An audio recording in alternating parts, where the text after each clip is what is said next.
Good afternoon everyone, my name is Yatee and today we are going to be talking about nutrition in ruminants. So as you know, there are many animals such as cows, sheep, goats, etc. that feed on grass and hay. Grass and hay contain cellulose, which is a certain type of carbohydrate which is very hard to digest.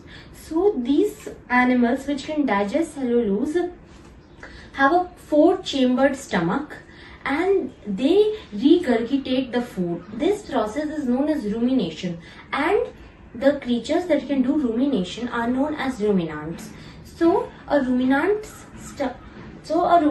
first takes the grass and hay, and they don't bother breaking it into small pieces or so. They just mix it with saliva and then they swallow it. This mixture of food which they swallow is known as bolus. So first they go to the rumen, which is like, as you can see here, the largest chamber of the largest chamber out of all four. This is where the food gets stored. After that, it goes to the reticulum, where the solid food and the liquid food is separated.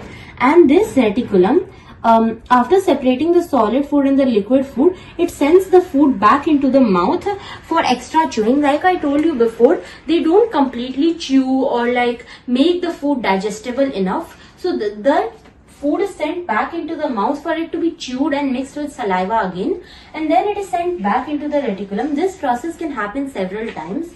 After the food has become completely digestible, it goes to the omasum, which is the third chamber. Here all the nutrients are separated, and after that it goes to the abomasum. So like I told you, rumen, reticulum and omasum are the part of the esophagus, and this is why abomasum is known as the true stomach of the ruminant.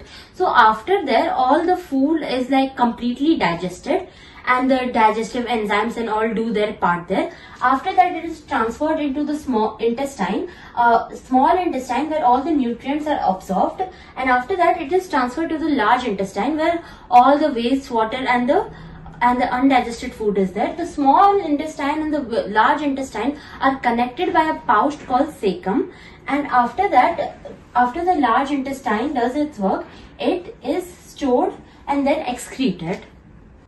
So now that we have studied about the nutrition in ruminants, now we are going to study about how exactly digestion takes place in ruminant through this chart. So as you can see, this is the food. First, like I told you, it is briefly mixed with the saliva and then that bolus is swallowed. This green line you can see is going to the rumen, which is where the food is stored. After that, you can see it is going to the reticulum. After the reticulum, it goes back into the mouth, and then it goes back into the mouth, and then they keep on mixing and chewing, and then after that this process can happen several times. After that, this food goes to the omasum, and after omasum it goes to the abomasum, and after that, after every process is done, it is excreted. Hope you liked my video. Thank you and Jai Hind.